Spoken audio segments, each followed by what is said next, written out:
नमस्कार, आप live series देख रहे हैं, आपके साथ मैं हूं वसीम खान। देखिए, आपके स्क्रीन पर जो चेहरे दिख रहे हैं, बेशक आप उनको जानते होंगे, पहचानते होंगे क्योंकि आपके चेहरे पर एक खूबसूरत सा, प्यारा सा स्माइल दिखाई दे, इसके लिए प्रकाश जैस जी लगातार फ़िल्मों में कॉमेडी करते हुए दिखाई देते हैं, एक अच्छे अभिनेता हैं। हम इनसे बात करेंगे। पहला सवाल तो प्रकाश जैस जी, आपने वक़्त दिया, गोरखपुर में हैं अभी आप। बहुत-बहुत शुक्रिया लाइव स्टीज से जुड़ने के लिए और सवाल यह होगा कि भोजपुरी इंडस्ट्री में वर्तमान में क्या सब कुछ ठीक-ठाक चल रहा है? जी, बिल्कुल, सब कुछ ठीक-ठाक चल रहा है। ठीक है। सब कुछ ठीक-ठाक चल रहा है। और आप जितना लोगों के चेहरे पर स्माइल, खुशी देने का प्रयास करते हैं अपने एक्टिंग के माध्यम से, मगर लोग काफ़ी नाराज़ हैं। नाराज़ इस कारण से हैं, लोगों का मानना है कि जो बड़े कलाकार हैं, उनमें हम वाली बातें आ गई। हम फर्स्ट तो हम फर्स्ट। क्या ये सही है? नहीं, ये सारी इंडस्ट्री की ये कहानी है, सिर्फ भोजपुरी की कहानी नहीं है। हुँ। कुछ लोग में हम आ जाता है, मतलब कि हम हैं तो इंडस्ट्री है। ऐसा कभी-कभी होता है, ऐसा यहाँ भी हो सकता है। हर इंडस्ट्री में हुँ। ये बात है कहीं न कहीं से, तो भोजपुरी भी अछूती नहीं है इस बात से। आपको नहीं लग रहा है भोजपुरी इंडस्ट्री थम सी गई है? कैसे बढ़ेगा भोजपुरी इंडस्ट्री? कैसे आगे बढ़ेगा?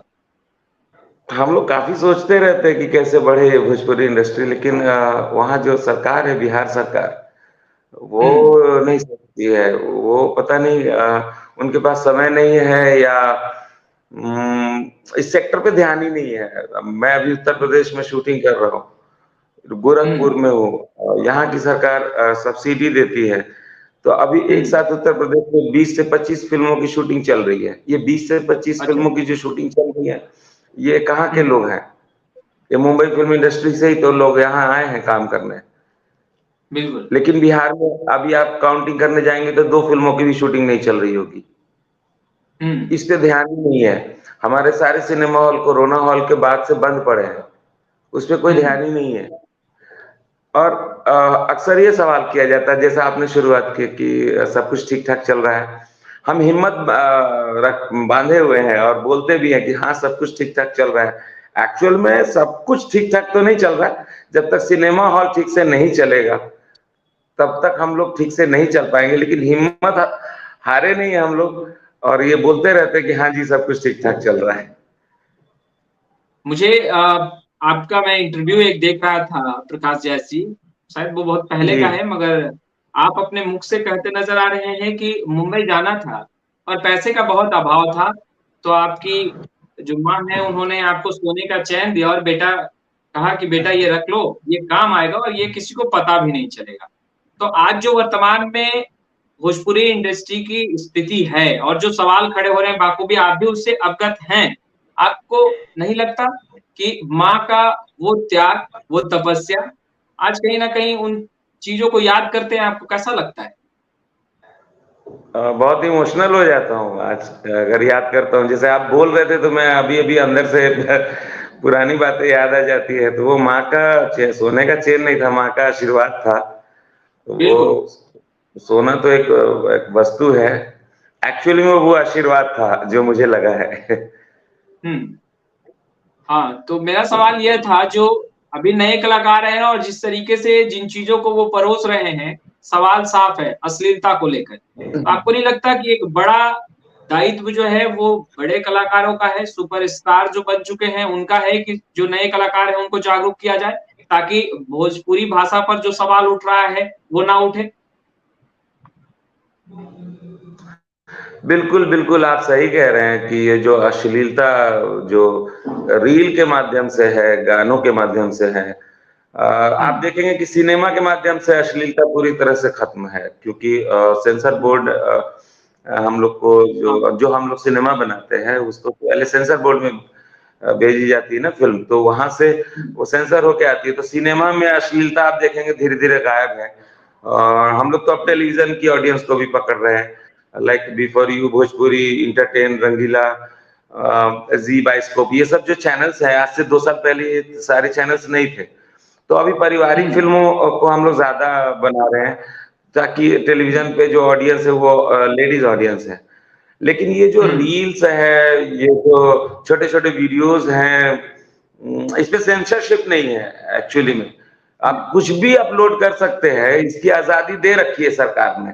आज न कल इनको रोकना ही पड़ेगा कि आप कुछ भी अपलोड करने से पहले कहीं न कहीं तो एक सहमति, एक प्रमाण पत्र, एक पोर्टल तो होना चाहिए कि कोई भी बंदा, अगर आप पूरी तरह से न्यूड होकर आप वीडियो बनाते हैं और डाल देते हैं, तो उसके लिए व्यूज काफी हो जाते हैं। लेकिन हमें रोकने वाला कोई है ही नहीं। हम लोग मुंबई से बैठ के कुछ नहीं कर सकते। एक बार बिहार सरकार अगर भोजपुरी भाषा को लेकर एक चर्चा करे कि नहीं, हम इसमें गलत कंटेंट नहीं आने देंगे, आपको कंटेंट डालने से पहले एक होता है ना सर्टिफाइड चीजें, बहुत सारी चीजें टेक्निकली की आप यहाँ से अप्रूव करवाएंगे, आपको एक टिक मिलेगा, ब्लू टिक मिलेगा, तभी आप अपलोड कर सकते हैं, नहीं तो ये क्राइम होगा। आप देखते होंगे कि मैं ये नहीं कहता कि सारे लोग अश्लील ही कंटेंट दे रहे हैं, लेकिन कुछ लोग व्यूज पाने के लिए गाली गलौज वगैरह वगैरह कुछ भी करते रहते हैं। और सबसे ज्यादा सॉफ्ट टारगेट है भोजपुरी। उनको लगता है भोजपुरी भाषा पे अगर ये काम किया जाए तो इसके व्यूज बहुत है, क्योंकि हमारी जनसंख्या बहुत ज्यादा है। पर सवाल तो यह भी उठता है ना प्रकाश जैस जी, इसकी शुरुआत किसने की, इसके नींव किसने रखी? नींव रखने की बात नहीं थी एक्चुअली। जब हमारा सिनेमा शुरू हो रहा था शुरुआत में, तो हमारी जो ऑडियंस थी वो फर्स्ट वेंचर ऑडियंस थी। आप देखेंगे कि जो सिनेमा हॉल है पटना में, मुजफ्फरपुर में, हाजीपुर में, जब भोजपुरी फिल्म लगती है तो वहां पे ऑडियंस किस तबके के लोग वहां पहुंचते हैं, आप गौर से देखेंगे तो वो फर्स्ट वेंचर ही होते, ज्यादातर 80-90% की संख्या उनकी होती थी। तो उनको जो जिस तरह के सिनेमा को वो लोग वहां पे बढ़ावा देते गए, यहाँ के प्रोड्यूसर्स उसी तरह के सिनेमा वहां पर बनाकर देते गए। आज टेलीविजन में उस तरह की फिल्म क्यों नहीं बन रही है? आप देखेंगे कि भोजपुरी सिनेमा से आइटम सॉन्ग कहाँ गायब हो गया है। ये रिपोर्टिंग क्यों नहीं हुई अभी तक कि अचानक भोजपुरी सिनेमा से आइटम सॉन्ग क्यों गायब हो गया? क्योंकि उनको देखने वाला अब कोई नहीं है, अब हम टेलीविजन के लिए बना रहे हैं। उसी तरह जितने भी मल्टीप्लेक्सेस हैं बिहार में, झारखंड में, आप अनिवार्य कर दीजिए कि आपको एक शो लगाना ही है भोजपुरी। जब लगाना होगा तो आप सिनेमा हॉल मालिक अच्छा सिनेमा देख कर लेकर आएगा। ऐसा नहीं है कि 10 फिल्में बनती है तो 10 के 10 अश्लील होती है। उसमें आप लोगों ने कोशिश क्या की प्रकाश जैस जी, आप लोगों ने कोशिश क्या की? देखिए, बोलना और करना दोनों में बहुत अंतर होता है, और इसीलिए हम आपसे डायरेक्ट सवाल भी पूछ रहे हैं कि कोशिश क्या हुई? आप लोग तमाम बड़े कलाकार हैं, आप लोगों को लोग सुनते भी हैं, चाहते भी हैं, प्यार भी करते हैं, स्नेह भी करते हैं। आप लोगों ने कोशिश क्या की? हम लोगों ने कोशिश ये की थी कि कुछ पारिवारिक फिल्में बनाकर हम लोग सिनेमा हॉल तक जाएं। तो हम लोग गए, सिनेमा हॉल तक गए, लेकिन उस सिनेमा हॉल में मैं सिनेमा हॉल का नाम लेना अगर जरूरी नहीं है, लेकिन आपको समझाने के लिए कुछ सिनेमा हॉल बताता हूँ। जैसे पटना से राजधानी है, वहां पे एक ही सिनेमा हॉल में भोजपुरी सिनेमा आज भी लगती है, वीणा। पहले हमारे पास 3-4 सेंटर थे, लेकिन अब एक ही है, वीणा। अब आप मुझे बताइए, ये जो हिंदी फिल्म लगती है उसमें अच्छी audience, sophisticated audience, like popcorn audience, वो मोना सिनेमा में जाएगी देखने, रीजेंट में जाएगी देखने, वीणा में तो नहीं आएगी। तो हम जब तो आप लोगों ने वैसा कुछ पहले परोसा ही नहीं ना? नहीं, पहले परोसा नहीं। तो आपको मैं इतिहास बता दूं कि एक भी सिनेमा मोना सिनेमा में क्यों नहीं पहुंची भोजपुरी सिनेमा। पारिवारिक तो हमने 10 नहीं 50 फिल्में बनाई है, लेकिन सब वहां से फ्लॉप होकर आई है वापस। बहुत सारी फिल्में हैं, मतलब परिवार के लायक की फिल्म थी, लेकिन हमें वो सेंटर मिलेगा नहीं। क्यों? क्योंकि उस सेंटर पे चलाने के लिए हमें भाड़ा भरना पड़ेगा। हॉल में मतलब सरकार की तरफ से थोड़ा सा सपोर्ट मिल जाए। एक एग्जांपल देता हूं मैं आपको, आप इसको थोड़ा सा रिलेट कर लेंगे तो आपको क्लियर हो जाएगा। मुंबई में मैं 22-25 साल से हूँ। यहाँ एक युवा नेता हुआ करते हैं, थे, अभी भी हैं। उस समय युवा नेता थे, राज ठाकरे जी नाम है उनका। उस समय वो शिवसेना में थे। उन्होंने मराठी फिल्मों के लिए एक फतवा कह लीजिए, उन्होंने कहा कि अगर मराठी सिनेमा को हर मल्टीप्लेक्स में अनिवार्य शो नहीं किया गया, अनिवार्य शो से मेरा मतलब है आप सप्ताह में हमें 4 शो दीजिए, अच्छा सप्ताह में 5 शो बिल्कुल कंपलसरी हो, तब हम आपका सिनेमा हॉल चलने देंगे, नहीं तो बहिष्कार करेंगे। आज मराठी सिनेमा अचानक आपने देखा होगा कि वहां भी डबल मीनिंग फिल्में बनती थी, रीजनल सिनेमा के नाम जहां जहां शुरुआत हुई है, थोड़े डबल मीनिंग से शुरुआत हुई है। दादा कुंडके जी की फिल्में चलती थी, कॉमेडी थोड़ा सा मसाला कॉमेडी चलती थी, लेकिन अब वो नेशनल अवार्ड में जाने की स्थिति में वाली फिल्म बना रहे हैं। वो कमर्शियल फिल्म, एक से एक सैराट हो या श्वास हो, बहुत अच्छी अच्छी फिल्में हैं जो अब बनाने लगे। क्यों? क्योंकि उनको पता चल गया कि अब हमें मल्टीप्लेक्स में जाना है, वो जरूरी हो गया है।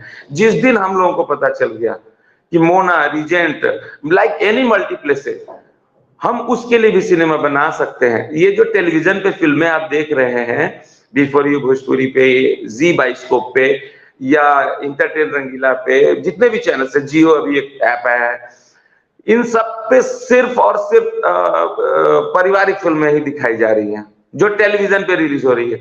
तो ये मेकर कहां से आ गए जो अचानक पारिवारिक फिल्में बनाने लगे? इस पे आप इस पे कोई बात नहीं करता कि अचानक वो आइटम सॉन्ग कहां गायब हो गया, अचानक सास बहू वाली फिल्में क्यों बनने लगी, और सिर्फ परिवार ही दिखना चाहिए। मैं आज भी जो फिल्म कर रहा हूँ वो भी एक पारिवारिक फिल्म है।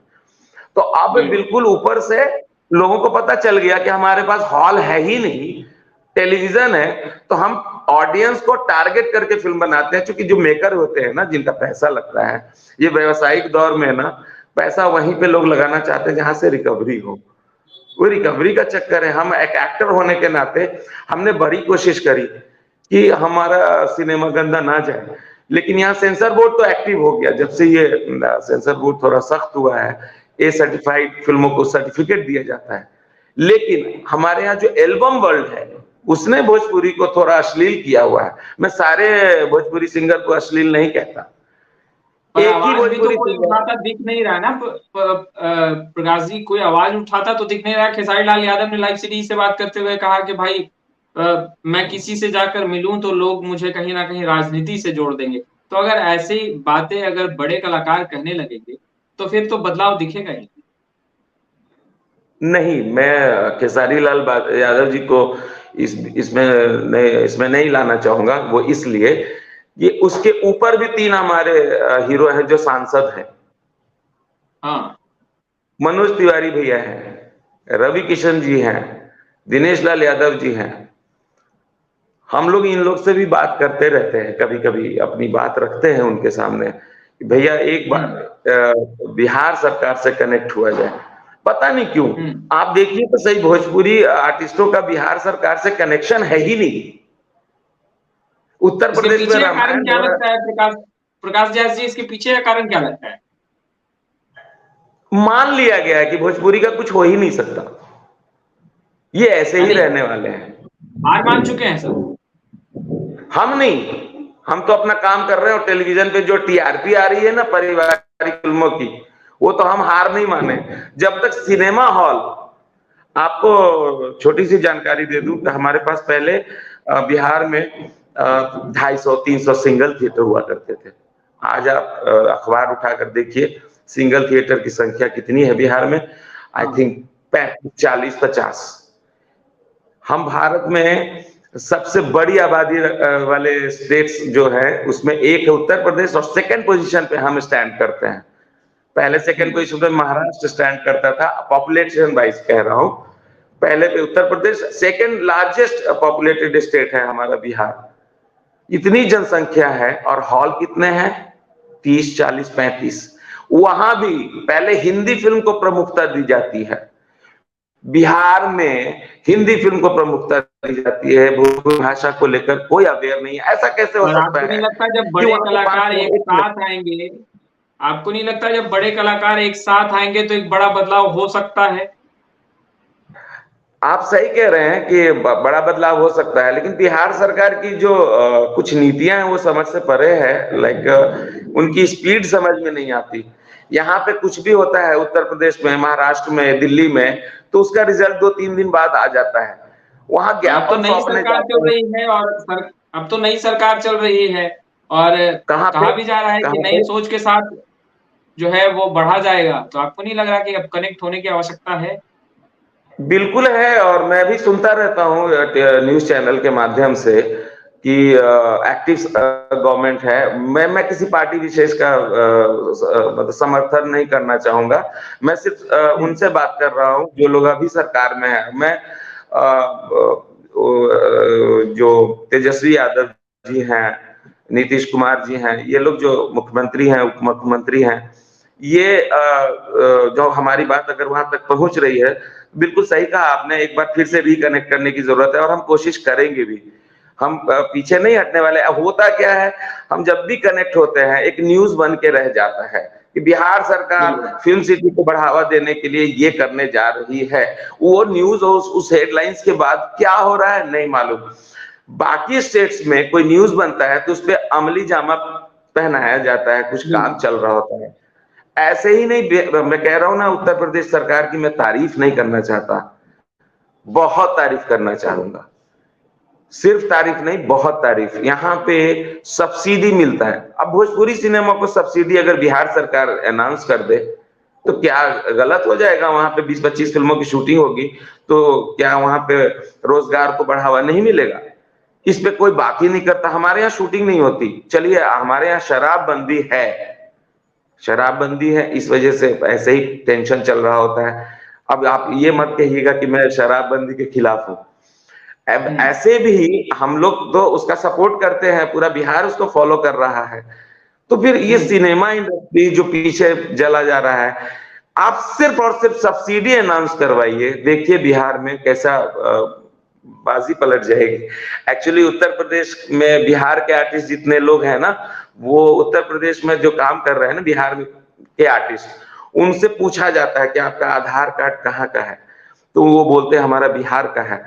तो वो उनको अब बोला जाने लगा है कि प्लीज उत्तर प्रदेश का आधार कार्ड बनवा लीजिए, क्योंकि सब्सिडी में हमें उत्तर प्रदेश के कलाकारों को काम देने को मतलब कि ज्यादा परसेंटेज हमें उत्तर प्रदेश के कलाकारों को रखना है, परसेंटेज। उसमें बिहार के जितने आर्टिस्ट हैं वो ये तो पलायन हो रहा है। कई लोगों ने आधार कार्ड उत्तर प्रदेश का बना रखा है। ये सब मुद्दे पे कभी बात करती ही नहीं है सरकार। इनके पास समय थोड़ा सा भी निकाले ना, तो हम लोग बैठ कर बात करने वाले हैं। और आपने जैसे कहा कि एक बार कनेक्ट हुआ जाए, इस इंटरव्यू के बाद मेरी कोशिश फिर से शुरू हो जाएगी। एक्चुअली वहां बिल्कुल। हमेशा सरकार बनती रहती है, बिगड़ती रहती है, कुछ जातिगत जनगणनाएं चल रही होती है, वो उसके साथ चला गया, वो उसका छोड़ दिया। वो लोग आपस में ही इतने उलझे हुए हैं कि बाकी मुद्दे तो धरे के धरे रह गए। एक दिन में जब इंटरनेट बैन हो सकता है बाकी स्टेट्स में, मैंने सुना है जहां जहां थोड़ा सा लॉ एंड ऑर्डर की स्थिति खराब होती है तो एक दिन में इंटरनेट बैन किया जा सकता है। तो एक दिन में यूट्यूब वालों से बात करके सारे कंटेंट नहीं हटाए जा सकते। बिल्कुल। तो आप ये तो बहुत जिस तरीके बैठ से कर बोल बात रहे हैं, करने आशा की यही बात है। होगा कि एक बड़ा बदलाव जो है अब देखने के लिए मिलेगा और तमाम बड़े कलाकार जो हैं वो बेशक पहल करेंगे कि अब कुछ नया होना चाहिए और अच्छा होना चाहिए। खैर आप लाइव बहुत सीरीज से जुड़े जी। बहुत संभावनाएं है बिहार में। और हमारी जो भाषा है भोजपुरी, आई थिंक 40-45 करोड़ लोग बोलने वाले हैं, जानने वाले हैं, सुनने वाले हैं, समझने वाले हैं। ये जो व्यूज बढ़ रहा है ना, सबसे ज्यादा व्यूज देखा होगा आपने, पहले हिंदी के बाद पंजाबी फिल्मों का गानों का बढ़ता था। आपने देखा होगा ज्यादातर चार्ट बस्टर्स, ब्लॉकबस्टर्स गाने पंजाबी हुआ करते थे। आज ट्रेंडिंग में सिर्फ भोजपुरी गाने होते हैं। क्यों होते हैं? क्योंकि हमारी संख्या ज्यादा है, हमारा रेवेन्यू छुपा हुआ है। हम कम से कम 20-25-30 दोनों यूपी, बिहार, झारखंड, उत्तराखंड को मिला दें तो हम लोग 30-40 करोड़ लोग हैं। सिनेमा बनाते हैं 1.5 करोड़ का। तमिलनाडु में आप चले जाइए, तमिलियंस के पास, वो लोग 13 या 14 करोड़ होंगे। तेलुगु वाले 14 या 15-16 करोड़ होंगे। 100 करोड़ का सिनेमा बनाते हैं 15 करोड़ के लोग, और हम लोग 40 करोड़ के होते हुए 1 करोड़ का सिनेमा बनाते हैं। पॉसिबिलिटीज बिल्कुल। काफी है, इस सेक्टर पे ध्यान देने की जरूरत है और हम लोग से जितना हो सकता है जरूर करते हैं। आपका सजेशन बिल्कुल मैं मन में रख लिया हूँ और बीच-बीच में हम लोग बिल्कुल। कोशिश तो करते ही रहते हैं। आज आपने फिर से जगा दिया। बिल्कुल, और आपको ढेर सारी शुभकामनाएँ भी हैं, आपकी जो नई फ़िल्म आ रही है, जिसके लिए आप जी जोर से मेहनत कर रहे हैं और आप लगातार तमाम दर्शकों के चेहरे पर एक खूबसूरत स्माइल भी आप जिस तरीके से एक्टिंग करते हैं और जिस तरीके से आपके डायलॉग होते हैं, सुनने के बाद हाँ, लोगों के चेहरे पर आता है, तो एक अच्छा लगता है। एक बात अधूरी रह गई थी, आपने कहा था नए कलाकारों को आने के लिए, प्रोत्साहित करने के लिए आप क्या करते रहते हैं? उसी संदर्भ में मैं एक बात जोड़ना चाहता हूँ। हमारे भोजपुरी सिनेमा में जो लोग भी एक्टिंग करने आ रहे हैं, वो सिर्फ़ सिंगिंग सीख कर आ रहे हैं। ये सिनेमा के लिए अच्छा नहीं है। रंगमंच करके आइए, थिएटर। आप कहेंगे बिल्कुल। कि ये रंगमंच, अभी भी कई ऑडियंस पूछेंगे कि ये रंगमंच क्या है? तो कालिदास रंगालय पटना में मैं रंगमंच करता था। उसके बाद भोपाल हाँ। रंगविदूषक में रंगमंच करने गया था और आज भी मैं रंगमंच कर रहा हूँ। हमारा एक acting with camera school Mumbai में है, जहाँ हम लोग थिएटर भी करते हैं और एक्टिंग भी सिखाते हैं स्टूडेंट्स को। अपने आप में पूरे यूपी बिहार के लिए इकलौता स्कूल खोला है हम लोगों ने, जो मुंबई में बहुत अच्छा से चल रहा है। हम इस चीज को बढ़ावा देना चाहते हैं कि सिंगिंग सीख कर एक्टर नहीं बना जा सकता। अगर कुछ लोग बन गए हैं तो ये उनका लक है, ये बाय बॉर्न कुछ लोग एक्टर होते हैं। वो एक उदाहरण हो हाँ, सकता है कि आप कहते भी रहते हैं कि भाषाओं का ज्ञान होना चाहिए। बिल्कुल। और दूसरी बात, एक तो हम यूपी बिहार से हैं तो थोड़ा भाषाई हिंदी के मामले में थोड़ा-सा अशुद्धि चलता रहता है, लेकिन भोजपुरी में हाँ। शुद्धि-अशुद्धि का चक्कर तो है नहीं। तो एक्टिंग भी तो सीखने की चीज़ है, चाहे आप किसी भाषा में काम करें। तो जो लोग बिल्कुल। मुंबई में सिनेमा इंडस्ट्री में आना चाहते हैं, सबसे पहले अपनी भाषा पे काम करें। इंग्लिश की बात नहीं कर रहा, हिंदी की बात कर रहा हूँ। वो हम लोग का र, ड़, स, श जो थोड़ा-सा है स्टेट्स की वजह से है, हम जहाँ हाँ। जन्म लेते हैं वो असर रहता है हमारे ऊपर, लेकिन उसको ठीक किया जा सकता है। और मुंबई आने से पहले रंगमंच करके आइए, बहुत फ़ायदा मिलेगा और नहीं तो जहाँ भी हैं वहाँ वहाँ थिएटर करिए, कुछ सीख कर चलिए। आइए। मैं ये कहना चलिए चाहता हूँ जो प्रकाश नए लोग जैन हैं। जी, आप जुड़े लाइव सीरीज से, आपका बहुत-बहुत शुक्रिया और आपने जो बातें कही हैं, बेशक अगर उन तमाम बातों को आगे बढ़ाया जाए तो एक बड़ा बदलाव भी दिखेगा, आशा यही रहेगी। खैर इस वीडियो में इतना ही, आपका बहुत-बहुत शुक्रिया।